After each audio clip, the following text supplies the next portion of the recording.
Hello everyone, it's Amy and welcome back for another Journaling on a Budget starting from scratch. Today we're going to make dangles, and so to start off with, we're going to make some quick paper beads. I have toothpicks at home. If you don't have a toothpick, you can use a pen, a skewer, a pencil. I wanted to try this.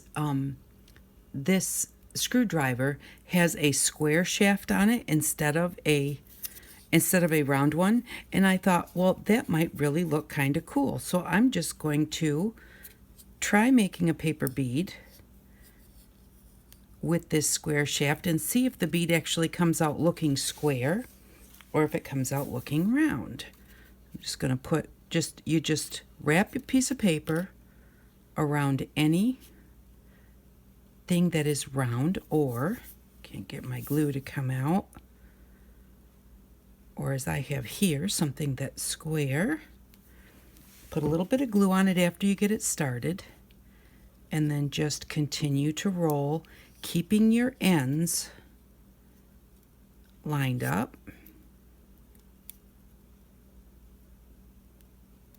And then just keep on going until you get to the other end. Now, I want to kind of make sure that I press it every so often because I really want it to be a square bead, if I can get it to be a square bead. Just kind of keep it lined up. Give it a press on all four sides to try and keep it square. Although you could probably make a round bead square after you roll it up and then just flatten it. I think I've done that before, actually, now that I come to think about it when I'm talking about this. So I'm just going to continue to roll, trying to keep it lined up. And before I put any glue on the end, because I'm really not lined up, I'm going to take it off of here. Oh, the end of the screwdriver is bigger than the shaft. If that doesn't work, don't do that. Make sure that whatever you're rolling it around is the same size all the way around. Okay, we'll get that later. So we'll do one around a paper clip, or I mean around a toothpick. And like I said, but you can use anything. And you may think, well, I don't have anything but a pen, and a pen is too big.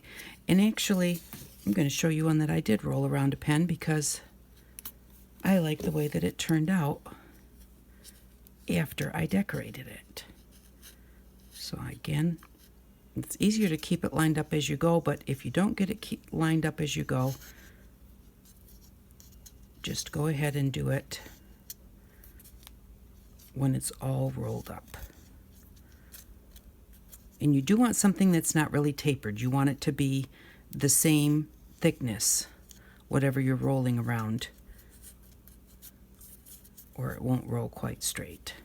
I'm not doing the best job of this, but you know what I'm trying to do. All right, I'm going to straighten that up now. And actually, a lot of people will start their bead on something like that, and then they'll take it off and just roll it in their hands anyways, like this, because then it's easier to just hold it where you want it, especially when you're doing a bead that's flat on each end. It's not a taper bead. You can, hang on to it and keep it right there where you need it. So we'll just roll that around there.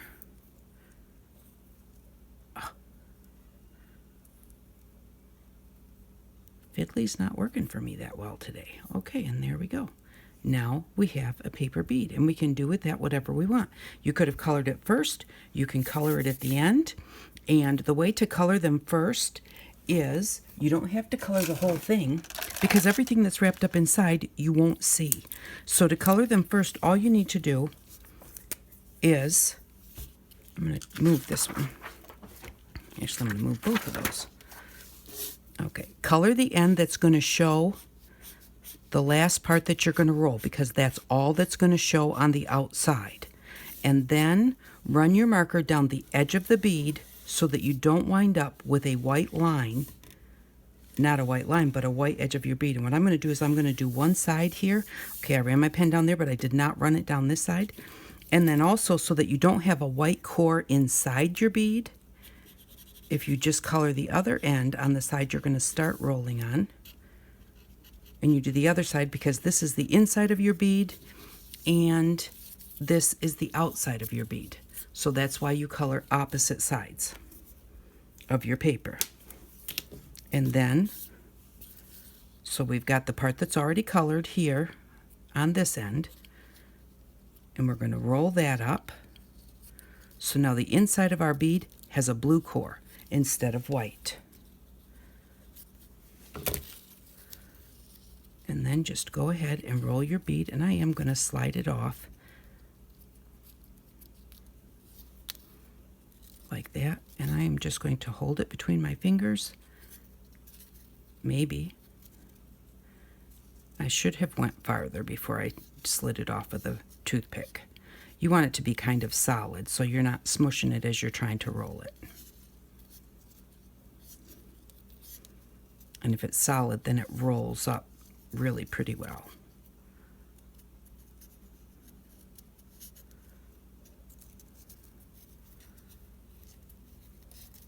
Just keep rolling. And I know that you probably have all seen paper beads before, but just in case you haven't, or just in case there's a couple tricks here that you haven't seen,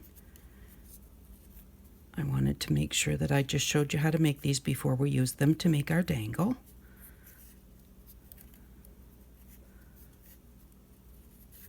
Alrighty, we're almost to the end, so then when we get down there,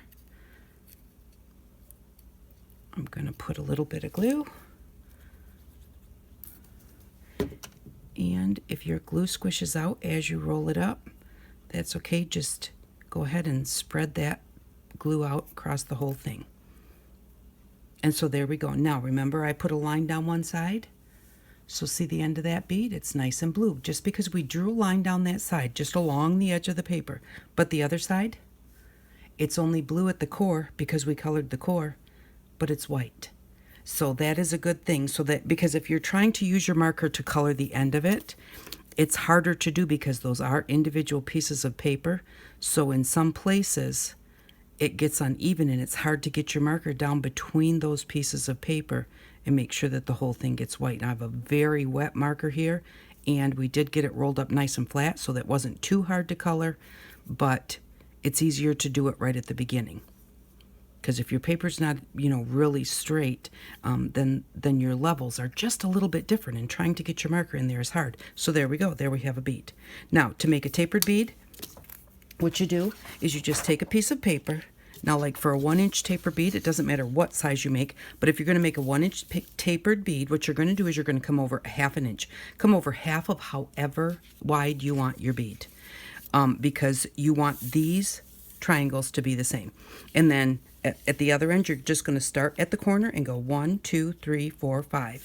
Here, you're going to come over a 1/2 inch, and then you are going to measure 1 inch. So you can move your roller over, so you can go 1, 2, 3, 4, 5. Or if you don't want to move your ruler, mark it at a 1/2, and then 1 1/2, 2 1/2, 3 1/2, 4 1/2, 5 1/2. So you just want 1 inch at each end, but you want to start over a 1/2 inch because this one has a straight edge, and then you have your correct angle.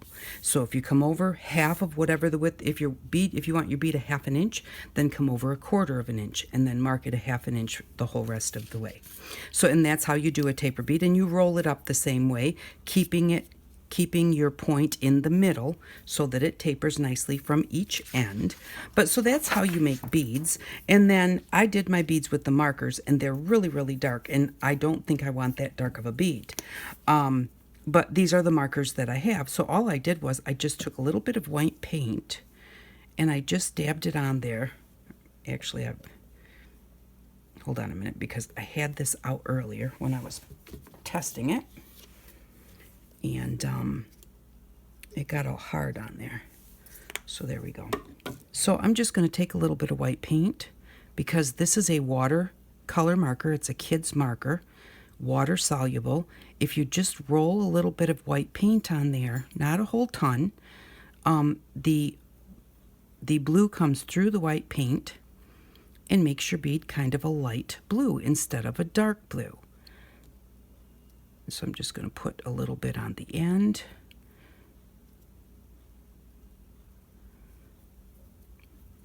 You say, well, why would you put white paint on there when you just made the line so that it wasn't white?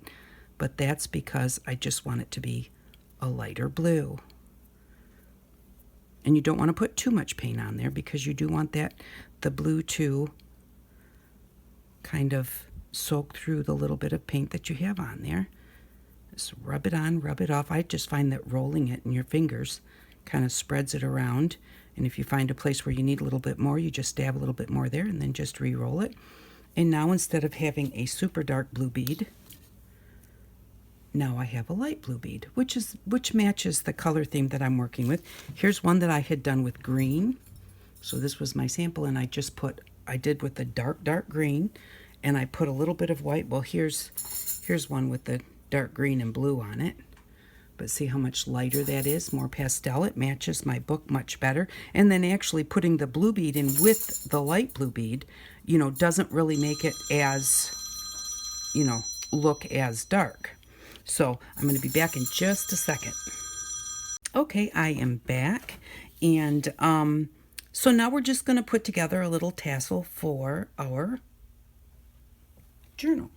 And so what I've done is I just went ahead and I cut some of our fibers. And I think I want just a few more. So I have some of the green and blue variegated. And I have some of the light blue.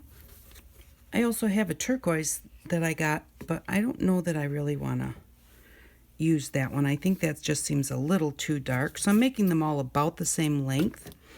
And they are a little bit longer than the spine of the book. That way I can cut them to the length that I want them afterwards. I'm not wasting that much, and I can use those fibers for some kind of a collage or something. But they won't be too short, and I won't be disappointed with them. So we'll just get a couple more pieces of the blue. And then I'm going to show you the bead that I made using a pen.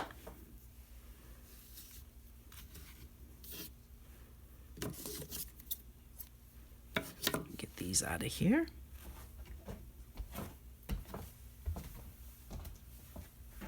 Excuse me.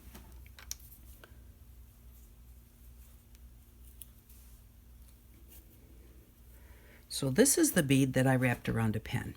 And I thought it would be really cool with all the fuzzies on there. And then I got it done and it was like, oh, it looks like a hot mess. Didn't like it at all. So then what I started to do was I just started to trim all of those fibers off. And I like the way that that looks. So I just went ahead and all those really long hairs that were sticking out, I just cut them down nice and short. I just gave it a haircut. And that made me happier. So, you know, you can do it however you want, but all I did was I wrapped some paper around the pen, you know, glued it all together.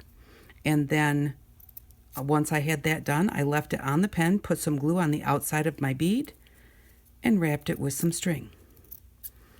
So, or whatever, with some of these fibers. And that way it just kept it. Now I should have actually colored the inside of my bead, but I didn't. So, but that's all right because we're going to put it on here.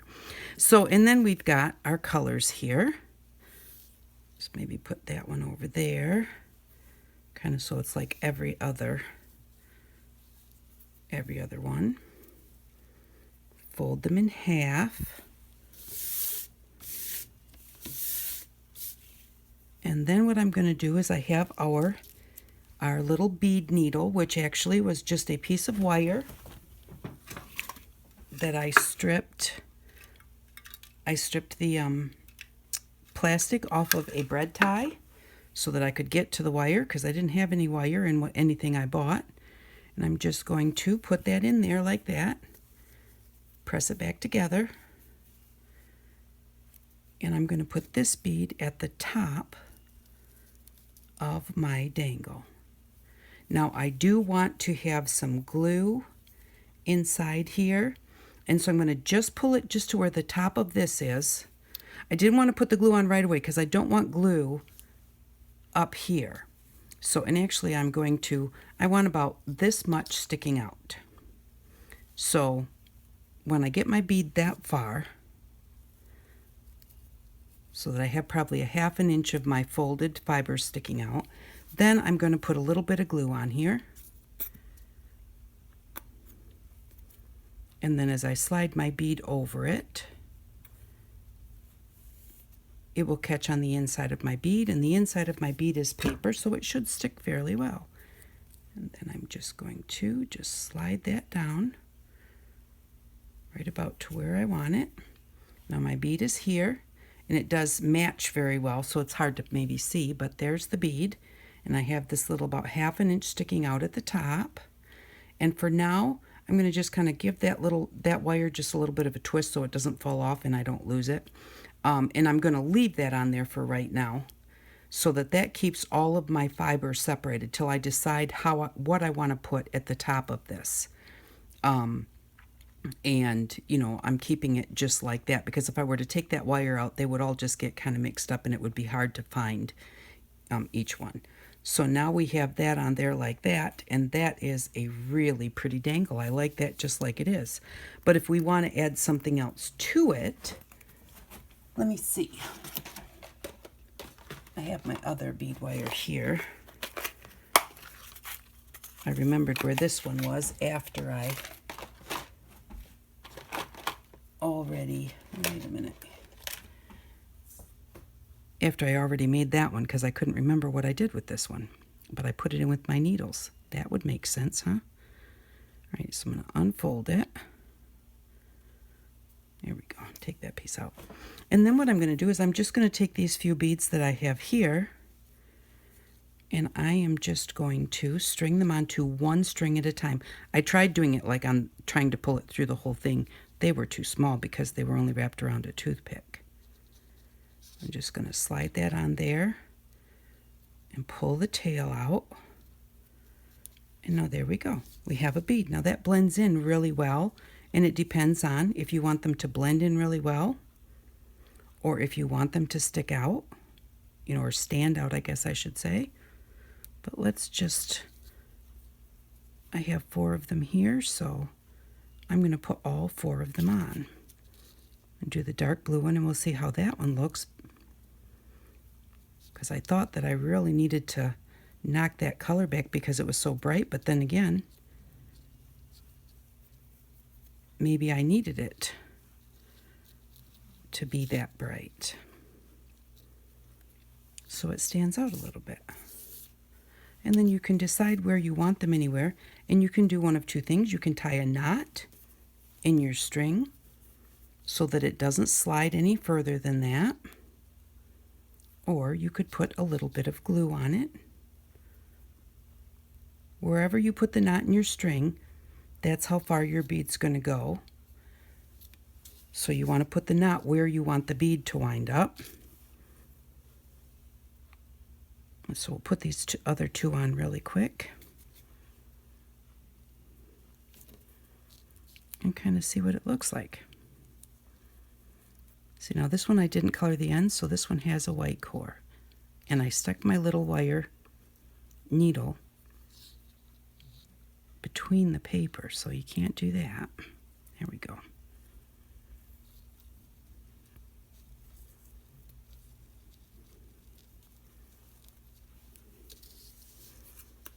So there's that one. Maybe I'll even make a few more beads. Whoops. Need to put the needle around a string first. Go with this one over here.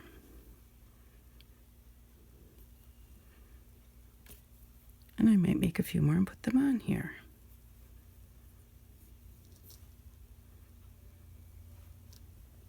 If you have a little bit of old eyeshadow that is sparkly, you can mix a little bit of that with some glue and then paint it on there, and it will make your beads sparkly, just like mica powder. So there we go. And I think that I do like the ones that are a little bit darker. Excuse me. I really like the way that this one turned out after I shaved off a little bit. I just moved that down a little bit because I want a little more room up here for that glue dries. And so there we go. Now we have a tassel to put on there, and I definitely think that it needs a few more beads on there. So I'll make some more beads and put them on there. And then we'll have to figure out how we're going to hook it on our book, but I thought that that would be a fun project to make. Thank you very much for stopping by. I really do appreciate it, and I hope that you all have an outstanding day. Bye-bye.